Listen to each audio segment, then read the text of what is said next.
Malaysia. I am Raihana. And Anisha Sofia here, live from Sport News at Berjaya will bring you news on current issue in Malaysia today. Tonight on Sport News, we'll bring you the recent current issue of the extremely rising Malaysian economy, resulting in a surplus of currency in the country, which will solely affect every household in the run-up to the end of this year. Consumer spending is expected to continue as more cash is still in the hands of the public and flowing smoothly in our country. Furthermore, the effect known as the Cantillon effect, which refers to the theory that demand exceeds supply, is expected to occur by economists because Malaysia is in the process of economic growth since early January. As this money happened is really small in Malaysia since we already faced it before on 2018. However, the inflation phase, even more so on the outrageous demand for food at this time, is still under control and can be faced by the people of Malaysia. Lately, wet and dry ingredients in supermarkets are declining, such as chicken and flour have drastically affected and made panically among us traders. The chicken that was poor also looked very unsatisfactory. Small old chicken was sold and we had no choice but to buy. However, chicken in market increasingly in high demand. This may also be due to consumers overspending so that there is too much demand in the market during the Ramadan and Shawwal seasons. Lastly, I hope all customers can be cooperative during this tough and difficult situation. Thank you. On average, in the peak of the rising economy, all Malaysians do not have to worry and be in a panic state. The government and economists have discussed this matter carefully in order to defeat this problem successfully. That is all for current issues news for tonight.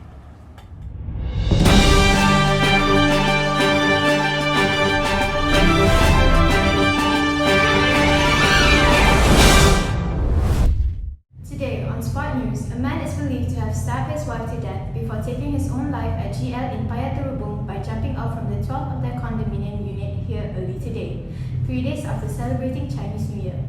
The initial investigations revealed that the couple could have had a misunderstanding which escalated into a fight before the 54-year-old man deeply stabbed his 46-year-old wife at least twice, one in the neck and the other one in the thigh. And after done with the murder, he quickly then jumped to his death. Acting Northeast Police Chief Superintendent V. Saravanan said the Itam Police Station Chief went to the scene after he said police received a call about someone jumping off the condominium building at 7:38 a.m. today and found the remains of the 54-year-old man below. The remains were immediately sent to the Penang Hospital for the post-mortem. That is right, Indonesia. About noon today, Chief Superintendent V. Saravanan also said that an elderly woman had gone to the Itam police to lodge a report, alleging that her 46-year-old daughter's condo unit was locked from the inside and she could not open it.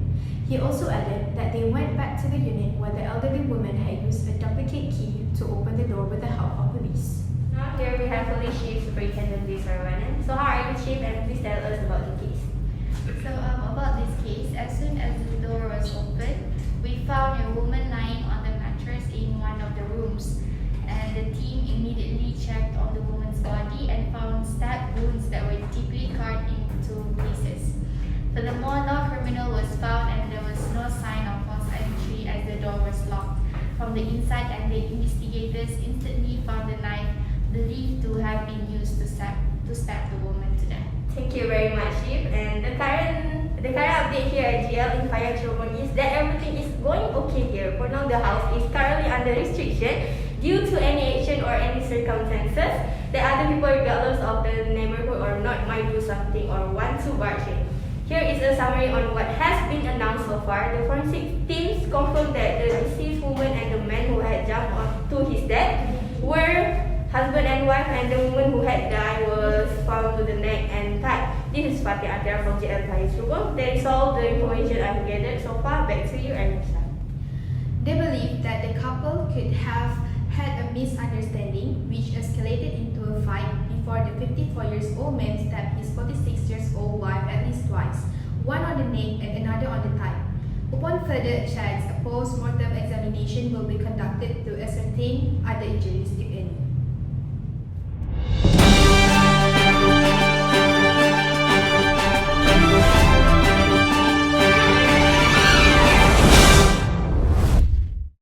As for the international news, Bangkok introduced the new name identity from Bangkok to Krung Thep Mahanakhon. The Office of the Royal Society (ORST) suddenly announced that the official name for Bangkok will now be Krung Thep Mahanakhon, but the name Bangkok will still be recognized. Both names can still be used after the announcement was received with public criticism. English speakers were quite confused as to whether they would have to call the capital of Bangkok as its new name.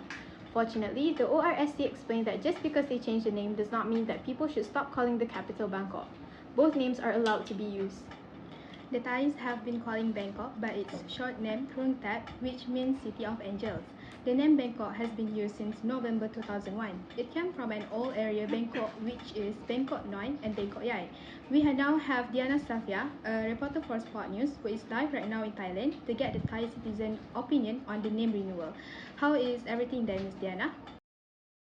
Everything is very good here, Miss Anisha.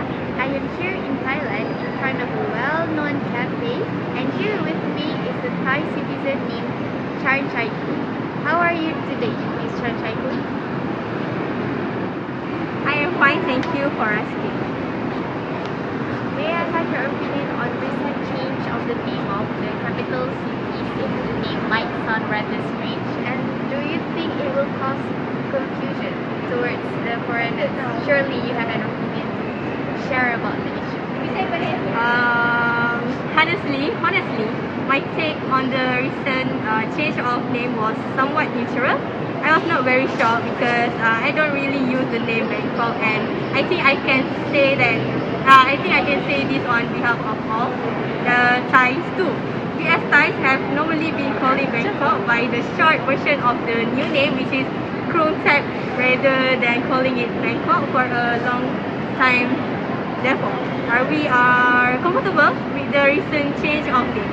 Unfortunately, foreigners will be confused for a short while because they are used to calling the capital city Bangkok, but soon enough with time, slowly the people will be used to the new name, and so will foreigner that visit Thailand. Thank you very much, Ms. Chan Chai, for sharing with us your opinion on the recent issue. Have a wonderful rest of the day to you, and that is all from me. This is Diana Safia, a reporter for Sport News. Back to you, Rakana. Thank you, Ms. Diana, for the recent interview. I will now continue with the next section of the news, which is education.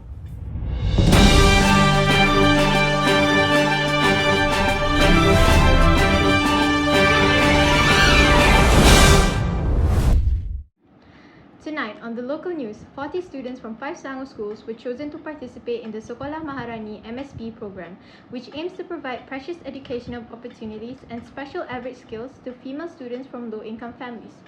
Sekolah Menengah Kebangsaan Konvent Kelang, SMK Sultan Abdul Samad, SMK Batu Unjur, SMK Tunku Idris Shah, and SMK Tengku Ampuan Jemaah Kelang are among the 5 schools chosen nicely. Normally, students in the school above mostly are under the B40 program.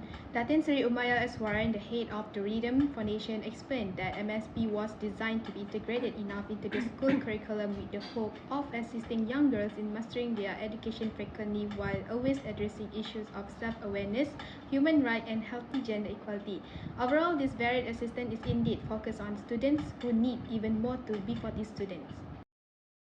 It also aims to assist them in developing ideas for self-confidence.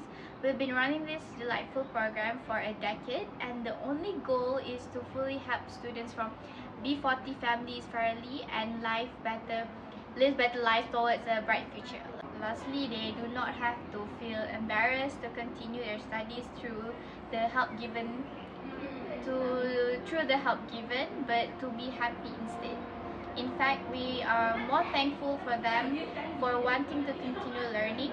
Through that, we can spread positively to others to keep on studying as well as give an impressive and incredible result.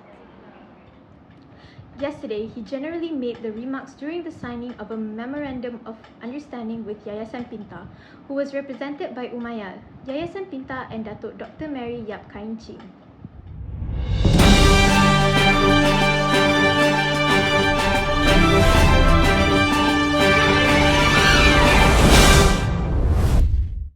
For today's latest entertainment news, Johnny Depp allegedly will not be returning to the Pirates of the Caribbean movie. Johnny Depp and Amber Heard are currently going through a trial where Johnny Depp is suing Amber Heard for defamation, and many information were told to the public about their lives because they made the case a public case. One of the many information that the public received is that Johnny Depp has said, while being on the court stand, that he will not return as Captain Jack Sparrow in the movie Pirates of the Caribbean.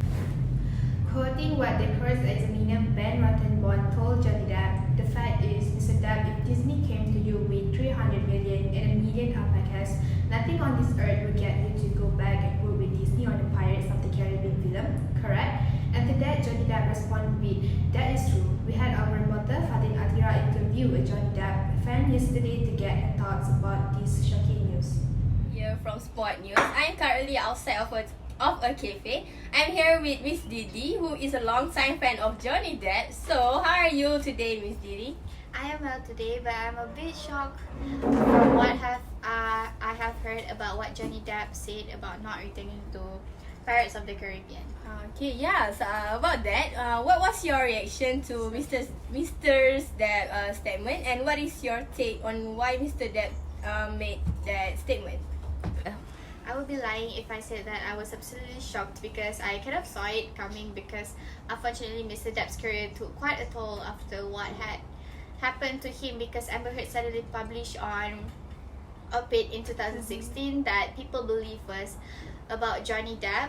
The reason as to why I think Mr. Depp made that statement is because Disney kicked him out of their show business without even confirming with Johnny Depp about the alleged domestic violence case and immediately pointed him as guilty without having any proof of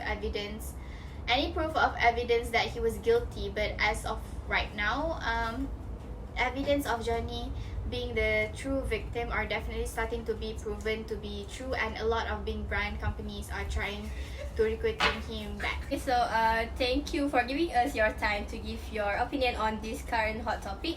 So that is all from me. This is Fatih Atira from Sport News. Back to you, Raihana. Thank you, Fatin, for getting an opinion from a fan of Mr. Depp on the current hot topic. That will be the update for the entertainment section of the news for now. Moving on to the next section of the news, which is sports.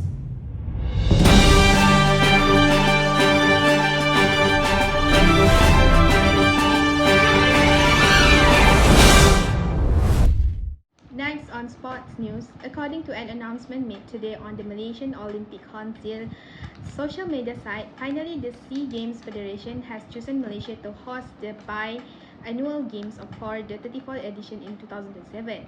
This is our country's 7th time hosting the games since the first time in 1965, when they were known as the Southeast Asian Peninsula Games. The decision was made after council members agreed in an early morning meeting here to make the selection based on the alphabetical order. Tan Sri Muhammad Nurza Zakaria, the best president of OCM, thanked the CGF council members for unanimously approving Malaysia's application to host in 2027. We put our faith in Fatin Atira down at the Malaysian Olympic Council press conference to bring us up to date with the current situation. How is everything over there, Atira? Thank you very much, Raihana. The currently situation now is a little tense and excited. Right now, I am waiting patiently for the MOC's announcement that Malaysia will host the SEA Games for the 7th time, and it will be happen in 2027.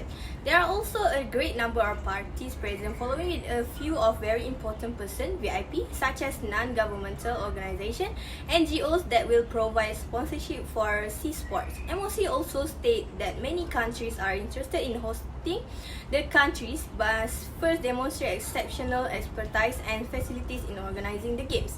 That is all information that I have gathered so far. This is Fatin Atira from Putrajaya. Back to you, Raihana and Anisha.